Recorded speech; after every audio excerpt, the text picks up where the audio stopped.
Have you ever heard the saying, alone in a crowded room? I've heard of it. I've experienced it too. Since I was young, I've been cut off and ignored by both family and friends. I slowly began to feel discouraged to speak, and I came to the belief that if I spoke less, everyone would pay attention to what I had to say when I actually did speak. I learned the hard way that I was completely wrong. People still ignored me, and I even had people that I thought of as friends literally turn their backs on me in the middle of our conversations. Because I would rarely speak, I forgot how to initiate conversations, and I still struggle with starting conversations, especially with strangers. I don't have many friends, and I don't know how to start conversations with other people, so I never ventured out to speak to new people or people that I was not used to seeing.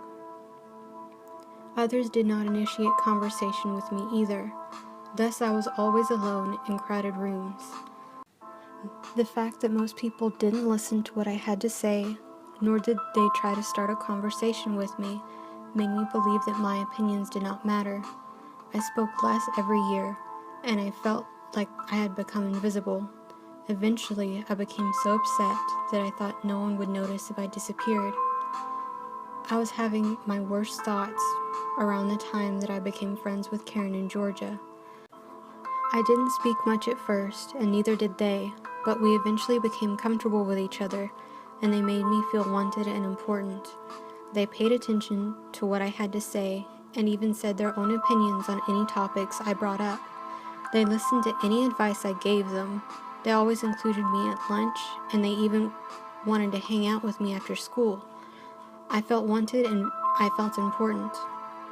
I used to look at the ground and avoid eye contact with everyone, but Karen and Georgia made me feel confident enough to hold my head up, and the longer I held my head up, the more I looked around and realized that others were alone too. I thought that they might have the same feelings that I used to have. They might be too nervous to start a conversation with others. They might not know how to start a conversation with others. They might be hoping that someone else will speak to them. They might be hoping that someone else will notice them. I was still nervous about speaking to new people, but I didn't want to leave people by themselves or let them sit alone, so I made a decision. I decided to try to invite people that didn't have anywhere else to go to join me, whether they were in one of my classes or in the cafeteria at lunch. I wanted to make new friends, and I also wanted to show people that they mattered. Usually we invite one person at a time, but helping one person is better than not helping anyone. Most of the time, Karen, Georgia, and I are like a rest stop. We bring the new kids or the people that don't have anyone to sit with to our table and spend time with them until the kids find a group that they fit in with. We aren't forgotten though. The people we had brought to our table still say hi to us every once in a while, and sometimes still eat with us. We don't mind that they leave.